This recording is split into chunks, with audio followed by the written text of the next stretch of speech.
আসসালামু আলাইকুম। এটিএন বাংলা সংবাদে সবাইকে স্বাগত জানাচ্ছি সীমা খান। শুরুতেই ইউপে সংবাদ শিরোনাম। একাদশ সংসদের নবনির্বাচিত সংসদ সদস্যদের শপথকাল প্রস্তুত সংসদ সচিবালয়।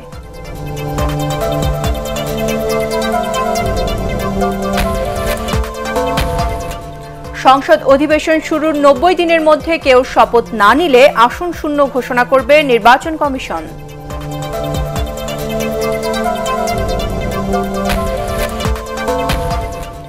যুদ্ধ অপরাধী, সন্ত্রাস, জঙ্গিবাদ ও দুর্নীতিবাজদের বাংলাদেশে স্থান হবে না বললেন প্রধানমন্ত্রী।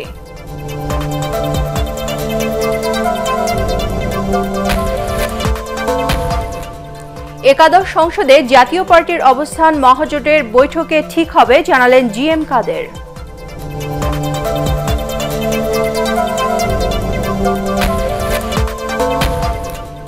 এবং নির্বাচনে সব দলের অংশগ্রহণকে স্বাগত জানালেও যুক্তরাষ্ট্র, যুক্তরাজ্য ও ইউরোপীয় ইউনিয়ন। শেখ হাসিনাকে ভ্লাদিমির পুতিনের অভিনন্দন। ইউপের সংবাদ শিরোনামগুলো শুনছিলেন, এবারে বিস্তারিত সংবাদ। দেশের আইনসভার সদস্য হিসেবে আগামীকাল সকাল 11টায় শপথ নেবেন একাদশ জাতীয় সংসদের নবনির্বাচিত সংসদ সদস্যরা। এরই মধ্যে শপথ অনুষ্ঠানের সব ধরনের প্রস্তুতি সংসদ সচিবালয় শেষ করেছে বলে জানিয়েছেন চিফ হুইপ আসম ফিরোজ। মেয়াদ শেষ না হলেও নতুন সাংসদদের শপথ গ্রহণের মাধ্যমে পুরনো সংসদ ভেঙে যাবে বলে জানান সাবেক আইনমন্ত্রী ব্যারিস্টার শফিক আহমেদ। আপিল মাহমুদের রিপোর্ট।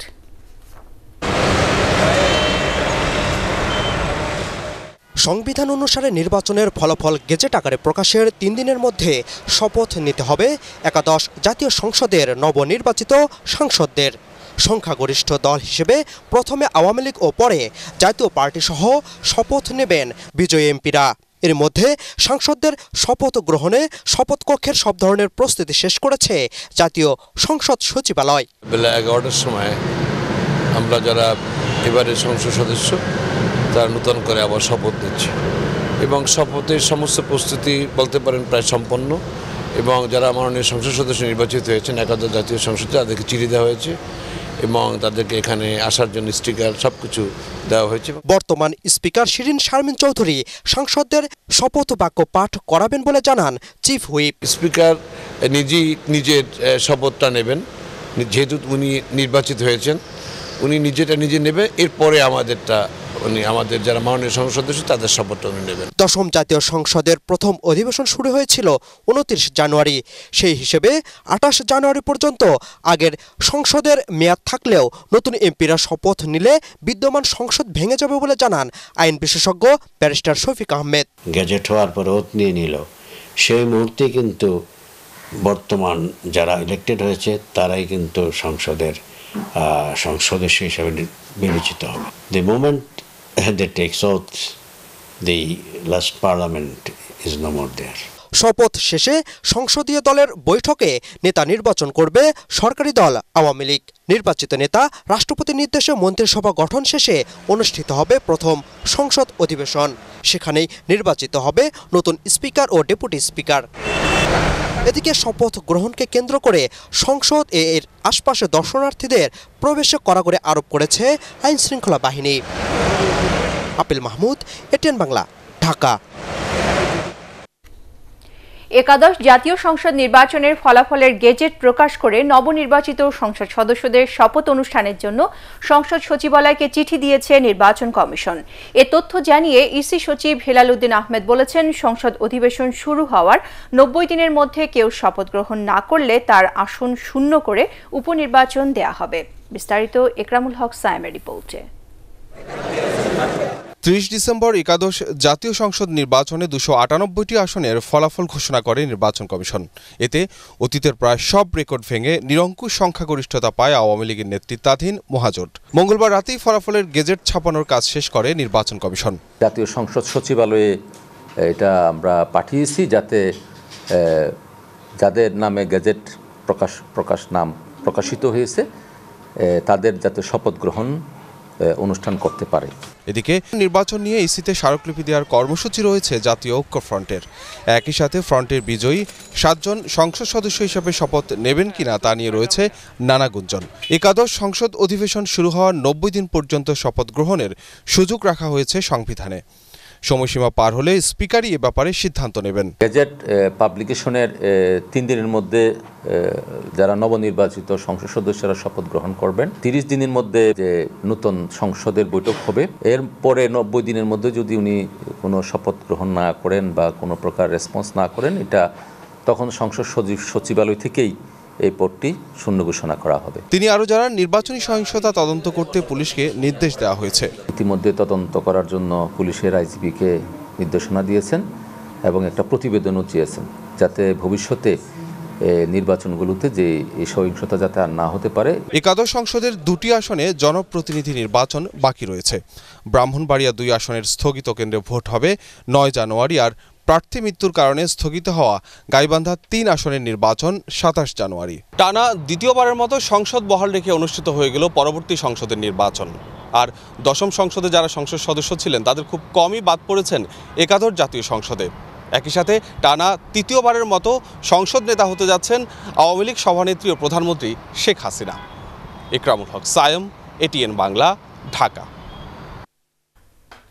যুদ্ধ অপরাধী, সন্ত্রাস, জঙ্গিবাদ ও দুর্নীতিবাজদের বাংলাদেশে স্থান হবে না বলে জানিয়েছেন আওয়ামী লীগ সভাপতি ও প্রধানমন্ত্রী শেখ হাসিনা।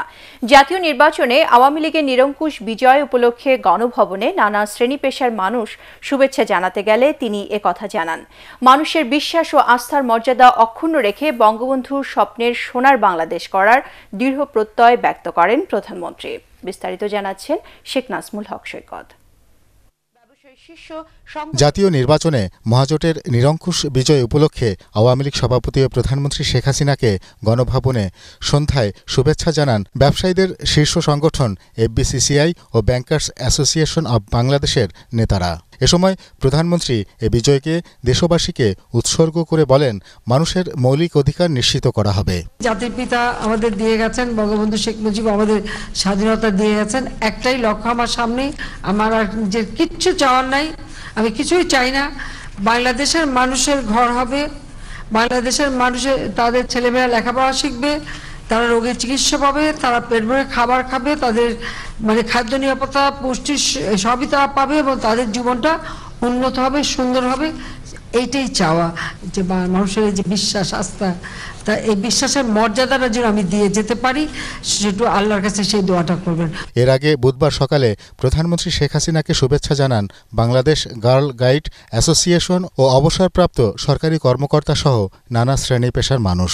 এ সময় উন্নত বাংলাদেশ গড়ে তুলতে সকলের সহযোগিতা কামনা করেন শেখ হাসিনা। একটা অসাম্প্রদায়িক চেতনার বাংলাদেশ হবে, এখানে কোনো যুদ্ধাপরাধী, সন্ত্রাস, জঙ্গিবাদ, মাদক, দুর্নীতিবাজ এদের কোনো স্থান হবে না।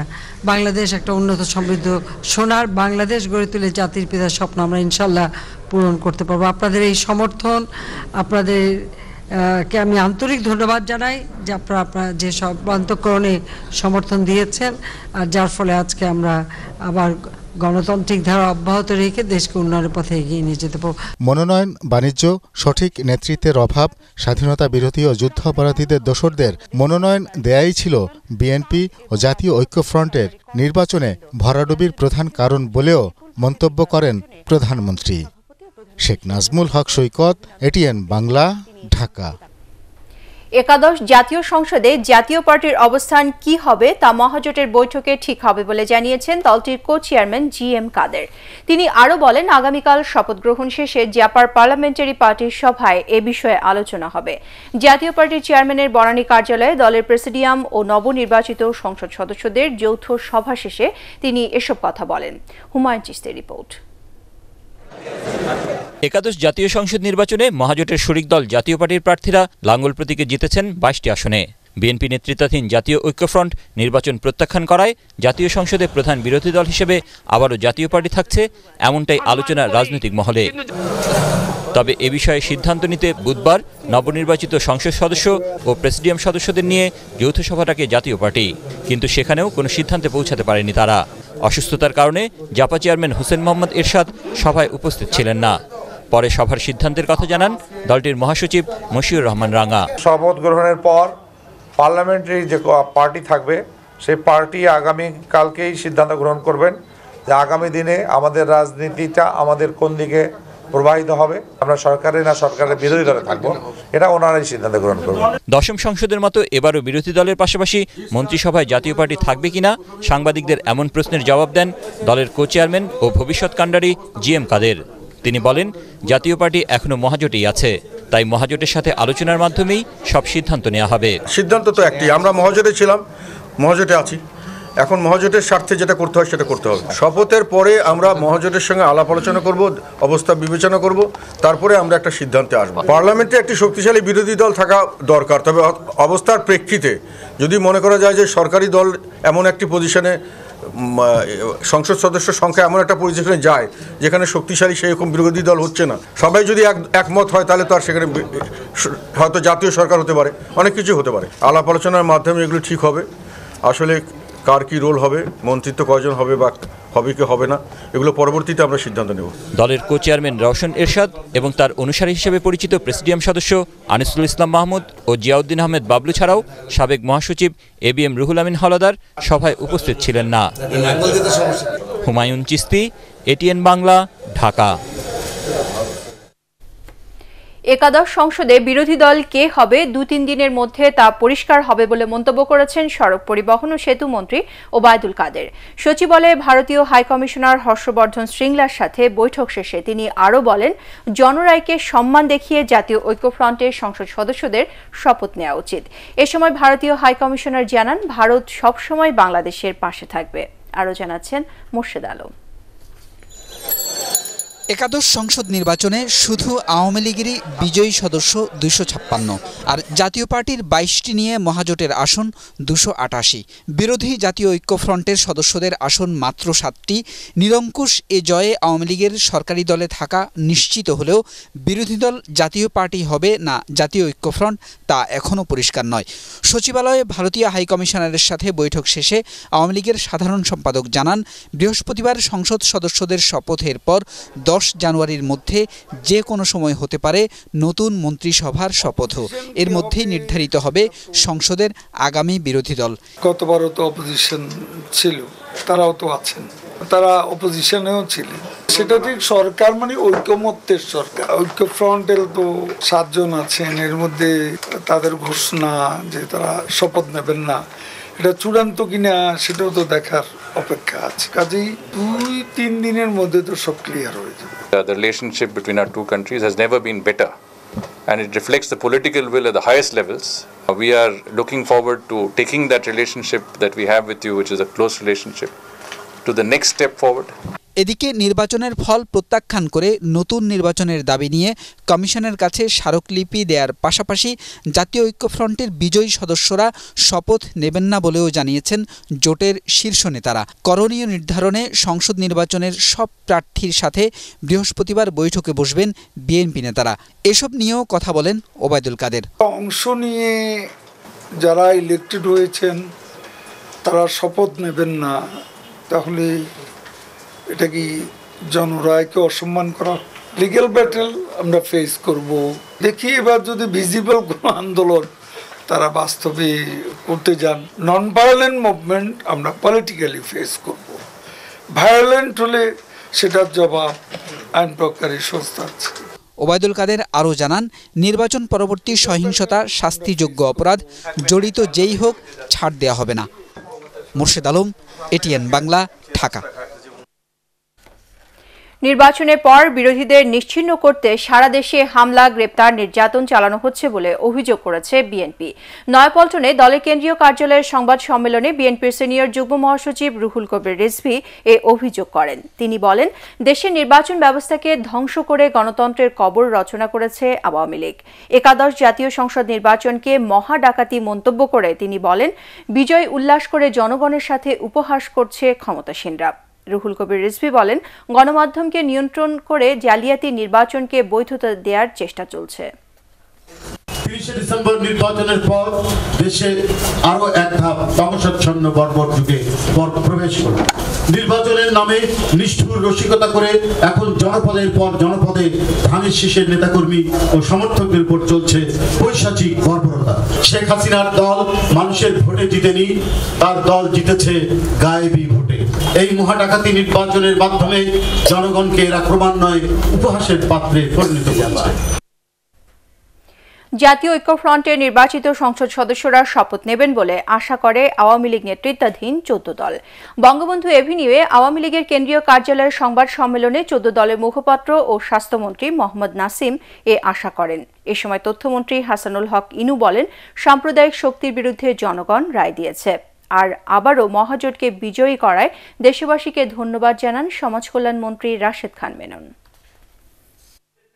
ভোটের পার্টি তারা খেলেছে, ধন্যবাদ দিই। তারা মাঠে এসে খেলেছে, খেলে তারা যাওয়ার পরে যাই হোক না কেন তাদের প্রতি আমাদের সবসময় শ্রদ্ধাবোধ আছে, সম্মান আছে। আমি বিশ্বাস করি তারা সম্মান, আমরা সম্মান করে তাদেরকে শ্রদ্ধা করি। তারা ইনশাল্লাহ পার্লামেন্টে থাকবে এবং ইতিবাচক ভূমিকা রাখবে। তারা ভুল সংশোধন করে তাদের যে ভুলগুলো তারা নিজেরা পর্যালোচনা করবে, ভুল সংশোধন করে আগামী দিনের রাজনীতি তারা আমাদের সাথে থাকবে বিশ্বাস করি। কারচুপি নির্বাচন করে সরকার 5 বছর মেয়াদ পূর্ণ করতে পারবে না বলে মন্তব্য করেছেন কৃষক শ্রমিক জনতা লীগ সভাপতি কাদের সিদ্দিকী। বিএনপি নেতৃত্বাধীন জাতীয় ঐক্যফ্রন্টের বিজয়ী প্রার্থীদের শপথ না নেওয়ারও পরামর্শ দেন তিনি। রাজধানী মোহাম্মদপুরে বাসায় নির্বাচন পরবর্তী সংবাদ সম্মেলনে তিনি দাবি করেন, বিভিন্ন দেশ সরকারকে লোক দেখানো অভিনন্দন জানাচ্ছে। অবিলম্বে নির্দলীয় সরকারের অধীনে নির্বাচন দেওয়ার দাবি জানান কাদের সিদ্দিকী। বিদেশি কিছু কিছু ভাড়া করে আনা পর্যবেক্ষকরা বলেছে নির্বাচন সুষ্ঠু স্বাভাবিক হয়েছে। তারা বলতে পারেন স্বাভাবিক হয়েছে। বাংলাদেশের এই নির্বাচন অস্বাভাবিক কারচুপির নির্বাচন পদ্ধতির অপমৃত্যু ঘটেছে। তবে সংবিধান অনুসারে যত সময় উনি তত সময় থাকতে পারবেন না বা থাকবেন না, এটা আমি আপনাকে জোর দিয়ে বলতে।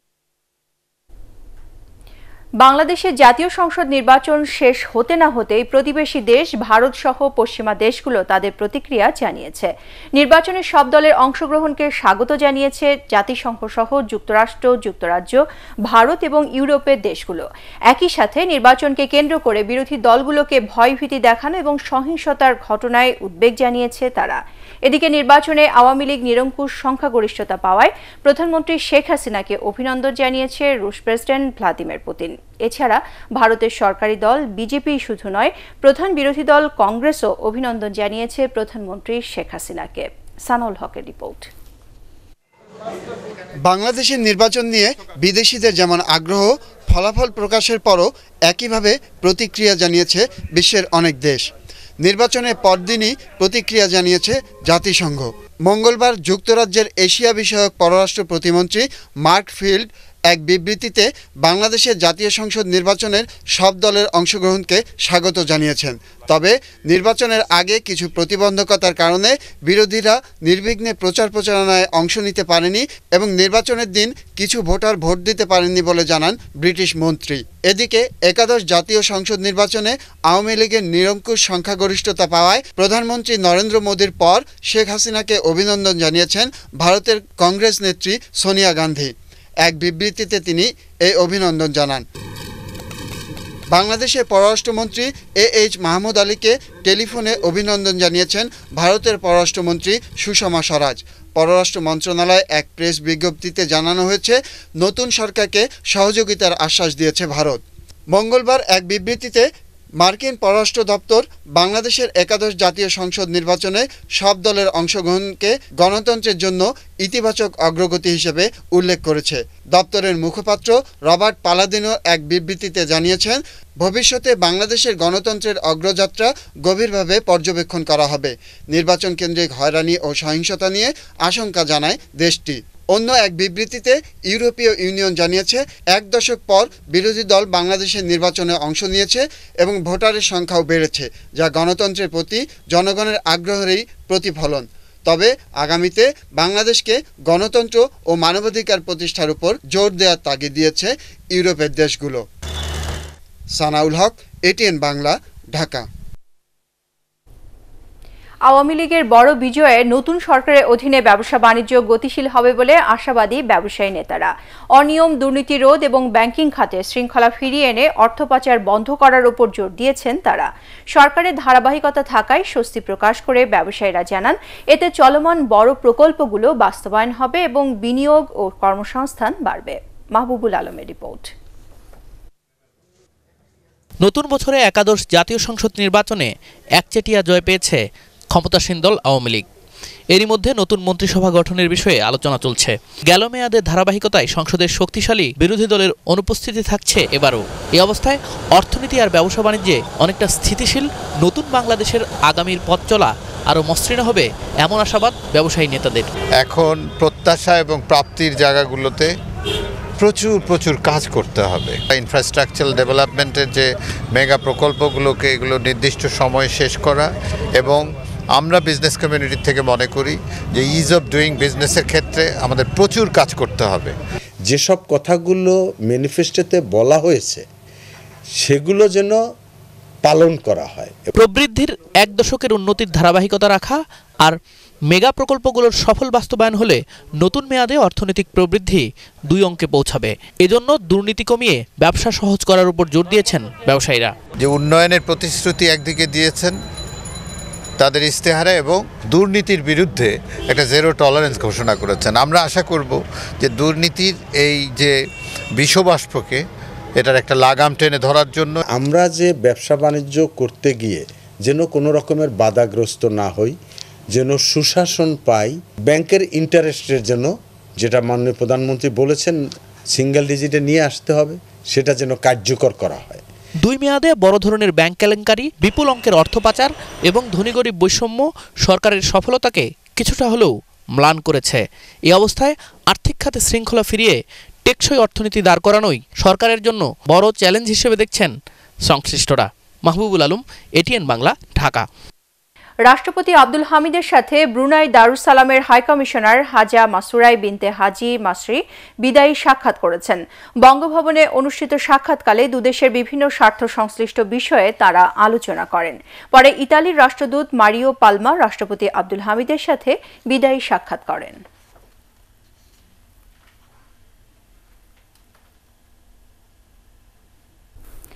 নিয়ম অনুযায়ী বছরের প্রথম দিন দেশের সব স্কুলের শিক্ষার্থীরা নতুন বই পেলেও বগুড়ার সাতশিমুলিয়া স্কুলের বেশিরভাগ শিক্ষার্থী বই পায়নি। সেশন ফি টাকা পরিশোধ না করায় ঘটে এই বিপত্তি। বই না পেয়ে ক্ষুব্ধ শিক্ষার্থী ও অভিভাবকরা। বগুড়া থেকে ইকবাল মোর্শেদ রিপনের রিপোর্ট জানাচ্ছেন নুরসেলিনা শিউলি। দেশ জুড়ে বই উৎসব যখন রূপ নিয়েছে শিক্ষার্থীদের প্রাণের উৎসবে, তখন হাসি নেই বগুড়া সদরের সাতশিমুলিয়া উচ্চ বিদ্যালয়ের শিক্ষার্থীদের মুখে। সেশন ফি পরিশোধ না করায় তাদের হাতে ওঠেনি নতুন বই। বছরের প্রথম দিন হাতে বই না পেয়ে চোখে জল নিয়ে বাড়ি ফিরেছে অনেকে। বলছে যে 500 টাকা লাগবে সেশন চার্জ, তাই জন্য বই নিতে পারিনি। যারা টাকা রিসিভ পাচ্ছে তারা শুধু বই নাও, আর যারা টাকা দেন তারা বাড়িতে টাকা সংগ্রহ। আমাদের প্রধান শিক্ষক বলেছে টাকা ছাড়া বই দেবে না। অনেক অভিভাবকই পারেননি ঠিক সময় সেশন ফি জোগাড় করতে। তবে এতে তাদের সন্তানরা যে নতুন বই হাতে পাবে না তা ভাবেননি কেউ। টাকা দিলে বই দেবে, টাকা না দিলে বই দেবে না। যারা 600 করে টাকা নিয়ে আসছো তারা থাকো, আর যারা 600 টাকা নিয়ে আসো তারা বের হয়ে যাও। তবে এই ঘটনার জন্য শ্রেণী শিক্ষককে অভিযুক্ত করে দায় সারছেন বিদ্যালয়ের প্রধান শিক্ষক। শ্রেণী শিক্ষক যদি বলে থাকে ক্লাসে যে আমাদেরকে টাকা দিতে হবে বা টাকা ছাড়া বই দেওয়া যাবে না, আমাকে তো বলতে হবে যে স্যার বই দেন, আমরা টাকা দিতে পারবো না। ঘটনা তদন্তে কাজ শুরু করেছে উপজেলা নির্বাহী কর্মকর্তা সহ উপজেলা শিক্ষা কর্মকর্তারা। গভর্নমেন্টের বিনামূল্যে পাঠ্যপুস্তক বিতরণ কোথাও এটি ব্যাহত করবে আমাদের যে অর্জনটা, এই অর্জনটুকু নষ্ট করছে আমি মনে করি। দায়ীদের বিরুদ্ধে ব্যবস্থা নেওয়ার আশ্বাস দিয়েছেন তারা।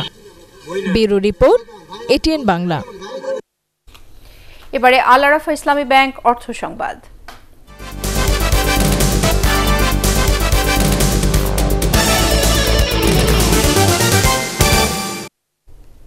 রাজধানীতে বস্তিবাসী ও অসহায় শীতার্তদের মধ্যে কম্বল বিতরণ করেছে ব্যবসায়ীদের শীর্ষ সংগঠন এফবিসিসিআই। তেজগাঁও কলোনি বাজার ও করাইল বস্তিতে কয়েকশো শীতার্ত মানুষের মধ্যে কম্বল বিতরণ করা হয়। এ সময় শীতে অসহায় ও দরিদ্রদের সহায়তায় বিত্তবানদের এগিয়ে আসার আহ্বান জানান এফবিসিসিআই সভাপতি শফিউল ইসলাম মহিউদ্দিন। এফবিসিসিআই ফাউন্ডেশনের ব্যবস্থাপনা পরিচালক হাবিবুল্লাহ ডন এ সময় উপস্থিত ছিলেন। বাংলাদেশ ইউনিভার্সিটি অব প্রফেশনালস বিইউপির সমাবর্তন ও নবীন বরণ অনুষ্ঠিত হয়েছে।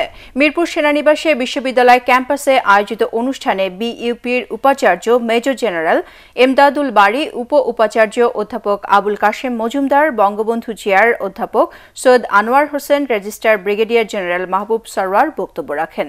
প্রতিষ্ঠানের 4 অনুষদের 1250 শিক্ষার্থী এতে অংশ নেন। এবারে স্ট্যান্ডার্ড ব্যাংক বাণিজ্য সংবাদ।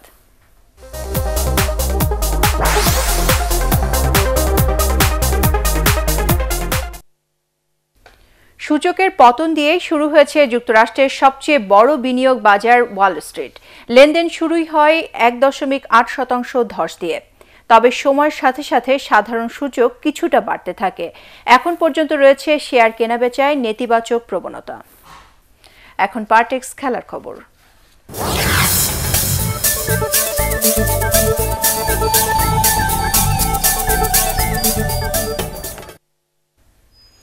আগামী 2 বছরের মধ্যে টি-20 ক্রিকেটে বাংলাদেশ দল দুর্বলতা কাটিয়ে উঠবে বলে মনে করেন বিসিবি সভাপতি নাজমুল হাসান পাপন। ধানমন্ডিতে নিজ কার্যালয়ে তিনি এ মন্তব্য করেন। আম্পায়ারিং সহ ক্রিকেটের বিভিন্ন সমস্যা দূর করতে সচেষ্ট থাকবেন বলেও জানান তিনি। আরও জানাচ্ছেন মমিনুর রিপন। ওয়ানডেতে শক্তিশালী দল, টেস্টে উন্নতি হয়েছে বাংলাদেশের। তবে টি-20তে এখনও নিজেদের সামর্থ্যের আলোটা বিশ্বজুড়ে ছড়াতে পারেনি টাইগাররা। র্যাঙ্কিংয়ে 10 নম্বরে থাকায় 2020 টি-20 বিশ্বকাপে খেলতে বাছাই পর্বে উত্তীর্ণ হতে হবে বাংলাদেশকে। তবে আগামী 2 বছরের মধ্যে টি-20র সমস্যা কাটিয়ে উঠবে সাকিবের দল, এমনটাই প্রত্যাশা করেন বিসিবি সভাপতি। আমার দৃঢ় বিশ্বাস আগামী 2 বছরের মধ্যেই টি-20তেও আমরা আমাদের একটা ভালো অবস্থানে নিয়ে যেতে পারব। ঘরোয়া ক্রিকেটে আম্পায়ারিং নিয়ে প্রায় সবসময়ই প্রশ্ন থাকে। ঘরোয়া টুর্নামেন্টের মান নিয়েও সমালোচনা শেষ নেই। এবছর এসব সমস্যা কাটিয়ে উঠতে চায় ক্রিকেট বোর্ড। তাছাড়া খেলার মানোন্নয়নে অ্যাথলেটদের মান বাড়াতে হবে বলেও মনে করেন বিসিবি সভাপতি। ভালো খেলোয়াড় চান, স্পোর্টসম্যান চান, এই অ্যাথলেটিক্সের দিকে জোর দিতে হবে। আমার মনে হয় সারা বাংলাদেশে যদি আমরা আবার ওটাকে চালু করতে পারি এবং সরকারিভাবে এটাকে মানে মনিটর করা হয় যে সব জায়গায় ভালোভাবে স্পোর্টস আপনার অ্যানুয়াল স্পোর্টসগুলো হচ্ছে, দেখবেন অনেক ভালো ভালো অ্যাথলেট বেড়ে যাবে, ওখান থেকে আমরা অনেক ভালো ভালো খেলোয়াড় পাবো। তাছাড়া সংসদ সদস্য হিসেবে মাশরাফি বিন মুর্তজার অভিষেক নিয়েও কথা বলেন নাজমুল হাসান।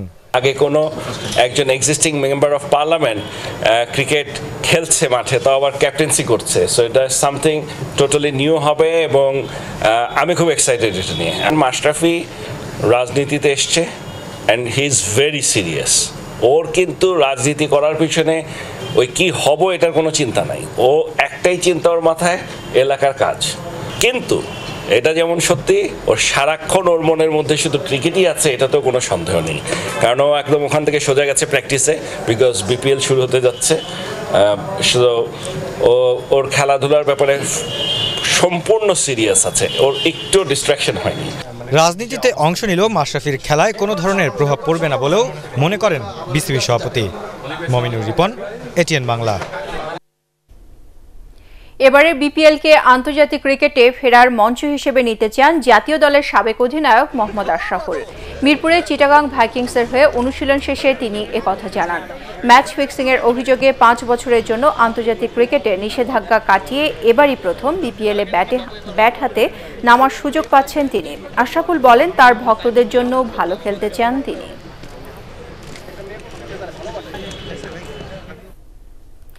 সম্ভব হলে 2022 সালের কাতার বিশ্বকাপের চূড়ান্ত পর্বে দলের সংখ্যা 32 থেকে 48-এ উন্নীত করার পক্ষপাতী ফিফা সভাপতি জিয়ান্নি ইনফান্তিনো কাতারে দুবাই ইন্টারন্যাশনাল স্পোর্টস কনফারেন্সে একথা জানান তিনি। তবে 32 থেকে দলের সংখ্যা বাড়িয়ে 48 করা হবে কিনা সেটা আগামী মার্চে ফিফার বাছাই পর্বের ড্র অনুষ্ঠানে নির্ধারণ করা হবে বলেও জানান ফিফা সভাপতি। এর আগে বিশ্বকাপে দলের সংখ্যা বাড়ানো নিয়ে 2017 সালে ভোটাভুটি হয়েছিল। সে সময় 2026 সালের বিশ্বকাপে 32 থেকে দলের সংখ্যা 48-এ উন্নীত করার প্রস্তাব পাশ হয়েছিল। ব্রাজিলের কিংবদন্তি ফুটবলার রোনালদো, কিংবদন্তি রেফারি কলিনা এ সময় অন্যান্যের মধ্যে উপস্থিত ছিলেন। সংবাদ শেষ করার আগে ইউপি শিরোনামগুলো জানিয়ে দিচ্ছি আরও একবার। একাদশ সংসদের নবনির্বাচিত সংসদ সদস্যদের শপথ কাল, প্রস্তুত সংসদ সচিবালয়।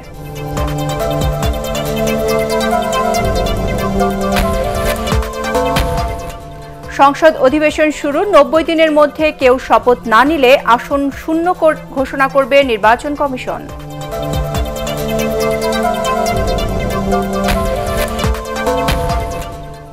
যুদ্ধ অপরাধী, সন্ত্রাস, জঙ্গিবাদ ও দুর্নীতিবাজদের বাংলাদেশে স্থান হবে না বললেন প্রধানমন্ত্রী।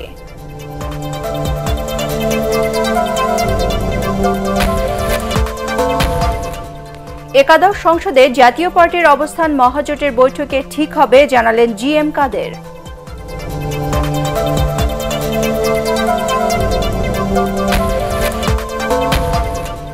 এবং নির্বাচনের সব দলের অংশগ্রহণকে স্বাগত জানালো যুক্তরাষ্ট্র, যুক্তরাজ্য ও ইউরোপীয় ইউনিয়ন।